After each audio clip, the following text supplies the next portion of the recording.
పచ్చడి ఎలా చేసుకోవాలో చూద్దాము. ఇప్పుడైతే ముందుగా బౌల్ పెట్టి అందులో 2 టేబుల్ స్పూన్ల ఆయిల్ అయితే పోసి 1/2 టేబుల్ స్పూన్ జీలకర్ర, 1/2 టేబుల్ స్పూన్ ఆవాలను అయితే వేసుకున్నాము. బాగా చిటపటలాడేంత వరకు ఉంచుదాము.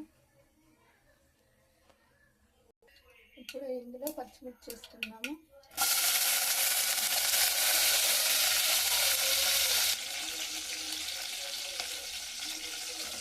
కలుపుకుందాము. ఇలా బాగా వేగిన తర్వాత ఇందులోనే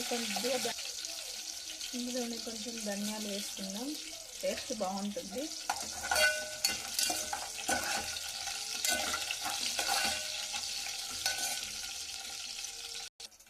ఇప్పుడు ఇందులోనే టమాటాలు వేసుకుందాం.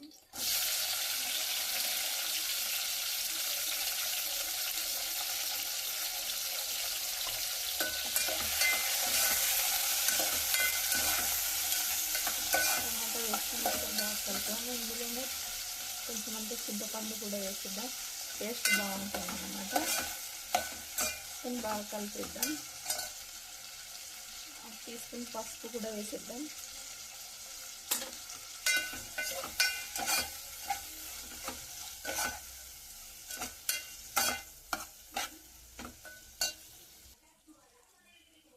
ఇందులోనే టేస్ట్కి సరిపడా సాల్ట్ వేసుకున్నాము. నేనైతే 2 టేబుల్ స్పూన్ల సాల్ట్ వేసాను. మీరు మీ టేస్ట్కి తగ్గట్టు వేసుకోండి. ఇప్పుడు కాసేపు ముద్ద పెట్టి మగ్గనిద్దాము. కాస్త మగ్గిన తర్వాత పుదీనా వేసుకోవాలి. ఇప్పుడు ఒకసారి మూత తీసి చూద్దాము. చాలా సాఫ్ట్గా అయితే ఉడికింది. టమాటా కానీ చింతపండు కానీ చాలా సాఫ్ట్గా అయ్యాయి అన్నమాట. ఇప్పుడు మనం ఇందులోనే పుదీనా, కరివేపాకు, కొత్తిమీర అన్నీ మిక్స్ చేసి పెట్టాను అన్నమాట. మిక్స్ చేసి కడిగి పెట్టాను. ఇప్పుడు అవైతే అందులో వేసుకున్నాను. పుదీనా, కొత్తిమీర, కరివేపాకు అన్నీ 3 మిక్స్ చేసి పెట్టానండి. ఇవైతే మనం ఇప్పుడు బౌల్లో వేసుకున్నాము. ఇప్పుడు మనం కొంచెంగా ఇందులో వేసుకొని కలుపుకుందాము. మీరు కలిపి వేసుకుంటేనే పుదీనా చట్నీ టేస్ట్ అనేది చాలా బాగుంటుంది. ఇప్పుడు ఒకసారి మొత్తం కలుపుకుందాము.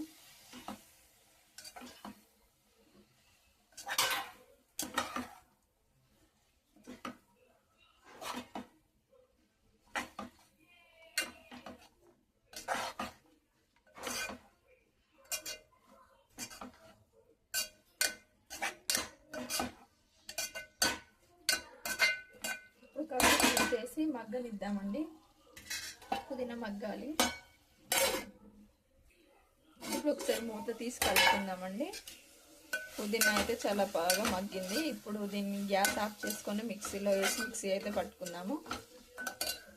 అయితే మొత్తం ఇలా మిక్సీలోకి అయితే తీసుకున్నానండి. ఇప్పుడైతే మనం మిక్సీ పట్టుకుందాము.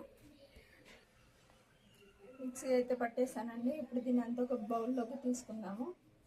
చట్నీ అయితే బౌల్లోకి తీసుకున్నానండి. ఇప్పుడు మనం ఇందులోకి పోపు రెడీ చేసుకుందాం.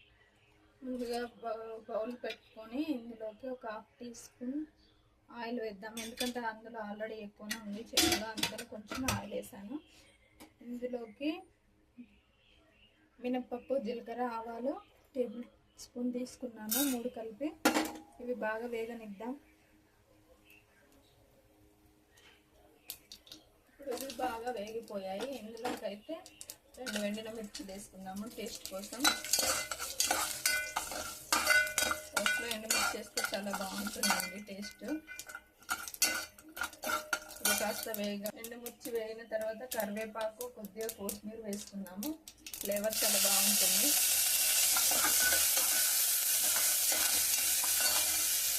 కొద్దిగా పసుపు వేసుకున్నాము.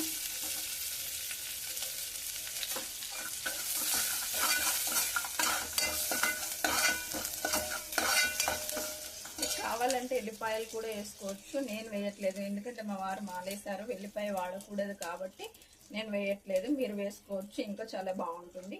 ఇలా కూడా బాగుంటుంది. మీకు ఎలా నచ్చితే అలా చేసుకోవచ్చు. మీకు కనుక ఈ వీడియో నచ్చితే లైక్ చేసి షేర్ చేయండి. మీకు ఎలా కుదిరిందో కామెంట్ చేయండి. ఫైనల్గా పోపు కూడా వేసేసానండి. చూడండి ఎంత చాలా బాగుందో. మీరు ట్రై చేయండి, మీకు ఎలా ఉందో, మీకు ఎలా కుదురుతుందో నాకు కామెంట్ చేయండి. ఓకే అండి, థ్యాంక్ యూ, బాయ్.